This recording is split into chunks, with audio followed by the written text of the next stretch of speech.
menelusuri kehidupan Syekh Siti Jenar. Kiranya untuk menelusuri riwayat hidup Syekh Siti Jenar bukanlah merupakan pekerjaan yang mudah. Terdapat banyak versi tentang kehidupannya, namun di antara berbagai versi itu tidak ada yang dapat memastikan kapan tokoh ini dilahirkan. Hanya sebagian dapat menyebutkan masa kematian Syekh Siti Jenar, yakni sekitar masa kerajaan Islam di Jawa, dengan ibu kota Demak pada akhir abad ke-15 atau awal abad ke-16. Sufi martir ini bukan hanya kontroversial dalam berbagai pemikiran dan ajarannya, tetapi juga dalam bentangan sejarah hidupnya. Berbagai kalangan masih memperdebatkan apakah Syekh Siti Jenar benar-benar merupakan sosok manusia yang pernah ada atau hanya sekedar mitos yang hidup dan berkembang di tengah kehidupan religius masyarakat Jawa saja.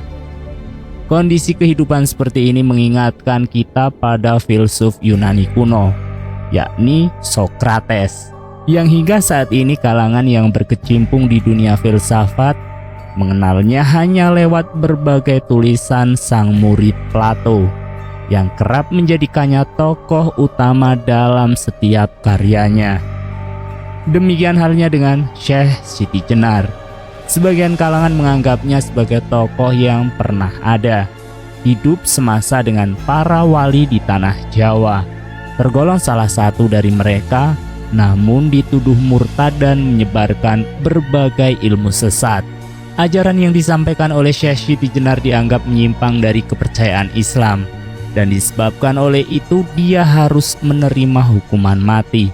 Hukuman mati yang diterimanya juga didasarkan atas tuduhan bahwa Syekh Siti Jenar telah menyesatkan keyakinan masyarakat serta mengganggu stabilitas kekuasaan politik pemerintahan Raden Patah pada masa kerajaan Islam Demak Bintoro yang didukung oleh Wali Songo.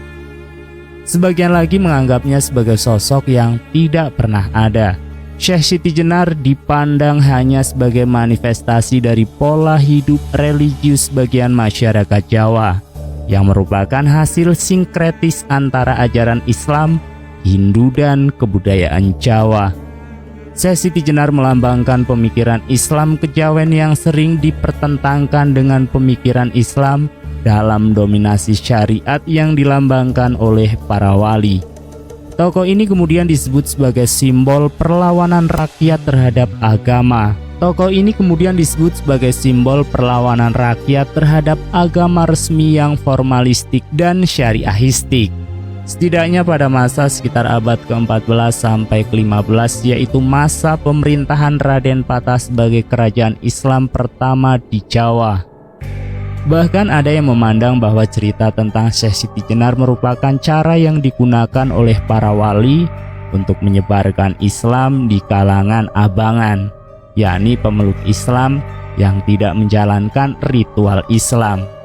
Di sini kami menegaskan bahwa buku yang kami maksudkan untuk mencari kebenaran historis tentang ada atau tidaknya Syekh Siti Jenar juga tidak dimaksudkan untuk mengetahui keberadaan kisahnya, namun hendak mengupas dan mengulas ajarannya, terutama tentang kematian.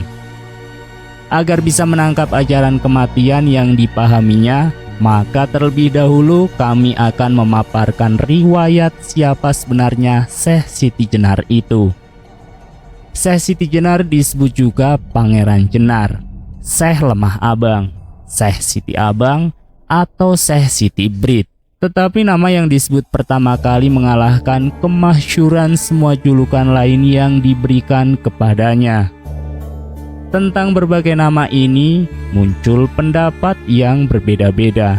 Ada yang menyatakan bahwa hal itu merupakan nama yang sebenarnya, dan ada pula yang menegaskan bahwa itu hanyalah nama panggilan atau paraban atau alias yang dihubungkan dengan tempat tinggalnya. Nama yang demikian ini juga berlaku bagi para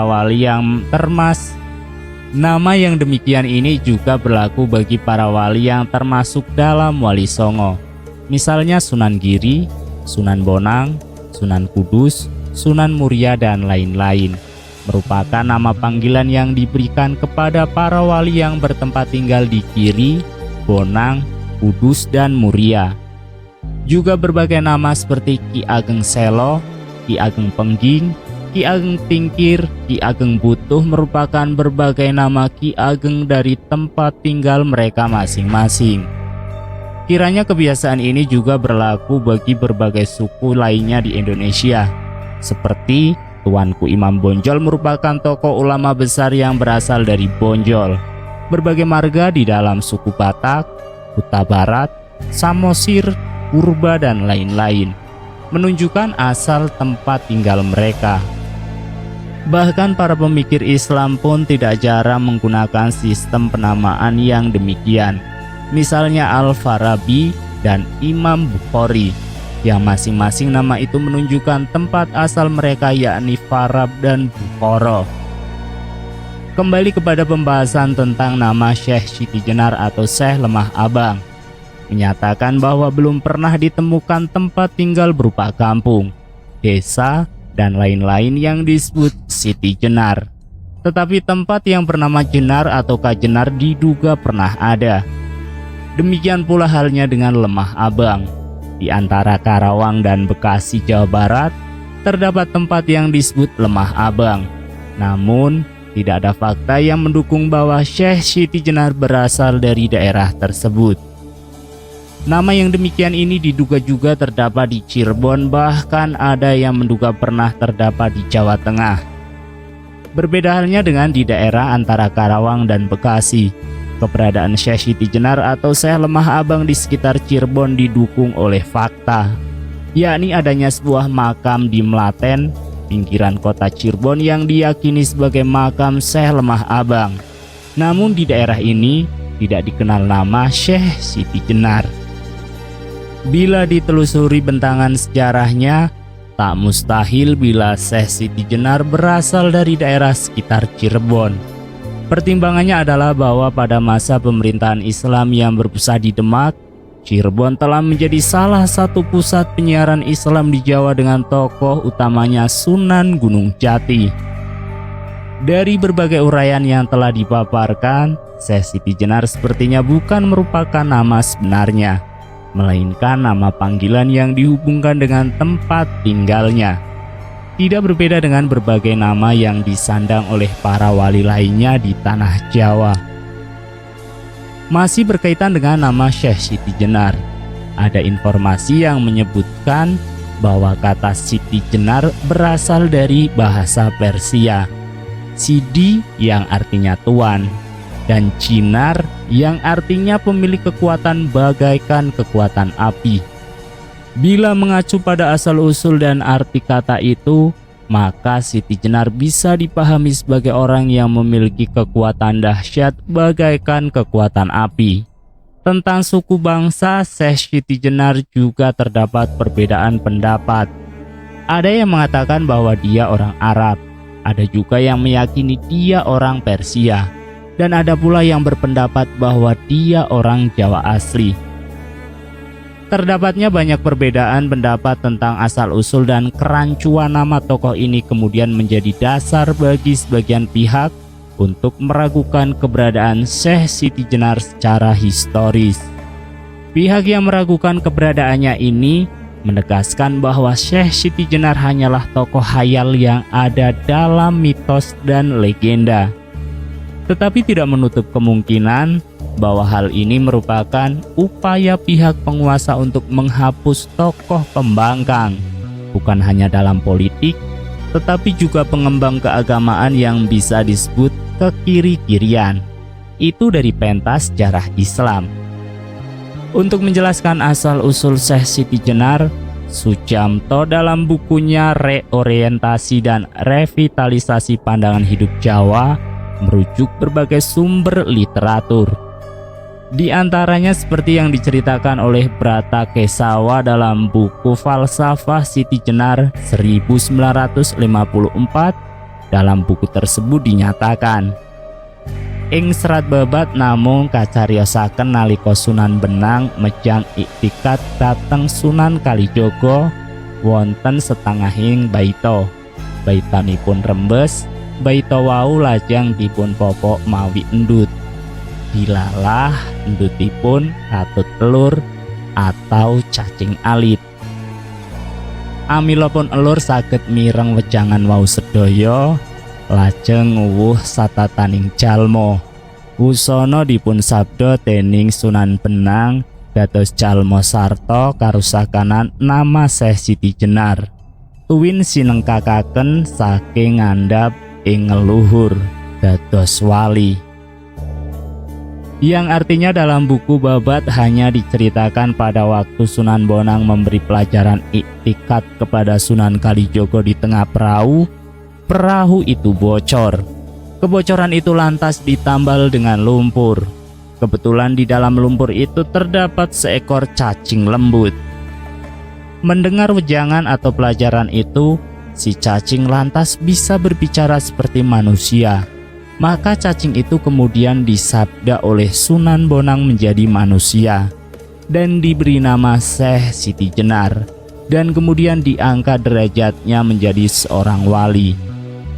Terdapat sebuah naskah hasil tulisan tangan menggunakan aksara Jawa yang tersimpan di Museum Radya Pustaka oleh Sujamto, disebut sebagai Syekh Siti Jenar. Ia mengisahkan, nahen wonten wali ambek luweh muni asal Wrejit bangsa Sudra, antuk weganing tias blorong, tarbukaning yang meruh, Sunan Benang ingkang murwani, tatkala mejang tekad muruk mirit kawruh, ringjeng Sunan Kalijogo ning madyaning nrawa nitih kiyo tadi, sitibang antuk jarwo.